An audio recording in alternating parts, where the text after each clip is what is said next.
when we go to a doctor, again, the doctor's a very busy person, and they have to get information from somewhere. So one source of how they learn to keep up with the information is medical journals. Should we assume the medical journals offer accurate, unbiased, scientifically based information, or should we assume they are financially influenced by the pharmaceutical companies? We may have covered this already, so stop me if I'm repeating myself, but one of the things that medical journal, one of the things that researchers want is they want their research done in high impact factor medical journals. So the medical journals are ranked. Impact factor means a lot. It means other medical journal, other studies will cite them, and they can charge more for their advertising if they have a high impact of their journal.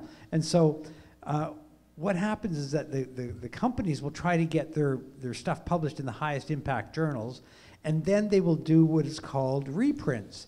And a reprint is a photocopy or a copy of the study that was in the journal. And a lot of times, it makes the journal a heck of a lot of money. In fact, I think for Vioxx, the reprints, if I remember rightly, was somewhere in the neighborhood of the journal that published it made $900,000 from the company, just allowing the study to be photocopied. And that study becomes a marketing tool for the companies who go around and visit your the sales reps who go around and visit your doctor and say, oh, by the way, there's this new study in the New England Journal of Medicine, and here's what it says. Look, it's New England Journal, high impact, there's the study.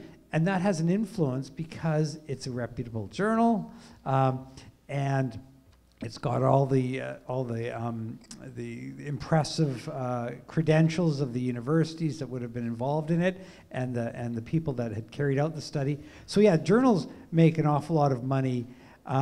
Some have argued that they are basically money laundering for the pharmaceutical companies. I don't know if I'd go that far, but over the years, what has been really important in medical journals is that they are reporting the conflicts of interest. So when you read a study, it'll have lots about the methods and how they did it and what the results were. And the fine print right at the back will tell you what I think is almost most important bit of detail. It'll say who funded the trial and what were the financial conflicts of all of the researchers. Dr. Joe Blow he's on the speaking tour for the company. He's on the Speakers Bureau for the company. He owns shares in the company. He owns the shares in the patent of the product that's being tested, etc. That will all be listed. And I would argue, but also research has been done on this. I do try to back what I say with research. Research has been done on this so that those conflicts of interest, the fact that the people who are doing the research are financially benefiting from being part of that study, that information will tend to make the results look much more rosy than they otherwise would. We'll just put it that way. So medical journals are really important, and it's good if you're ever going to read a study in a medical journal to flip to the back and find out what the financial conflicts of interest of the investigators and of the trialists are. And also of the editors. There have been various scandals about editors who've been revealed to have conflicts of interest and be taking a lot of money from pharma.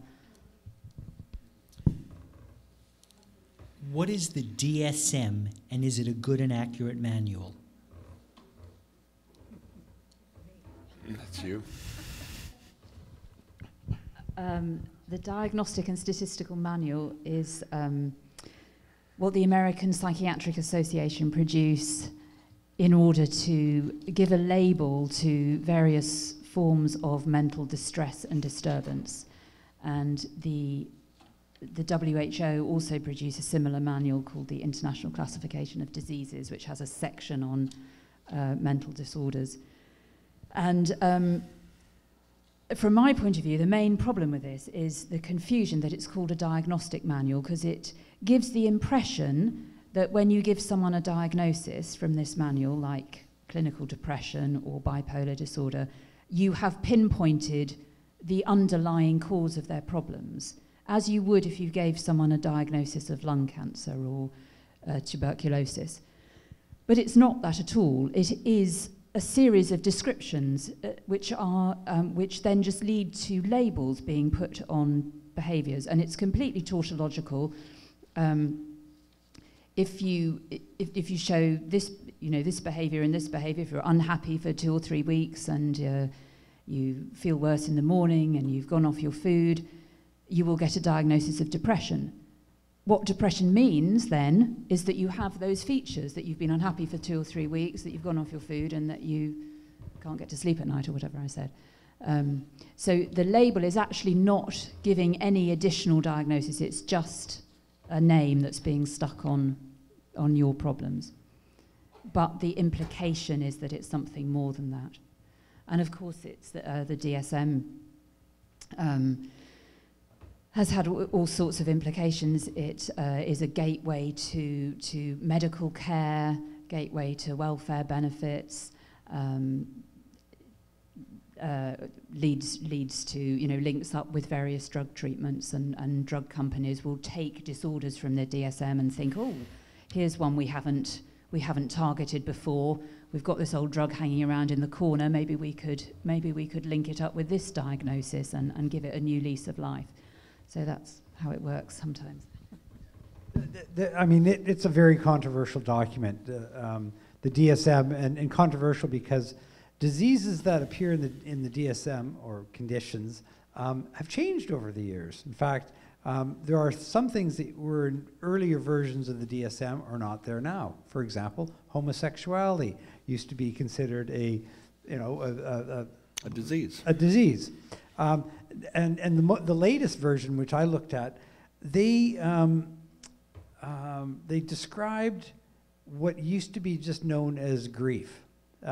This is so when a loved one dies, a mother or father or child dies, people go through a certain period of grief. It's very normal. It's very natural. People deal with it in many religious or non-religious ways, but it appeared in the DSM as a form of depression, or a form of basically that you can't cope with your grief.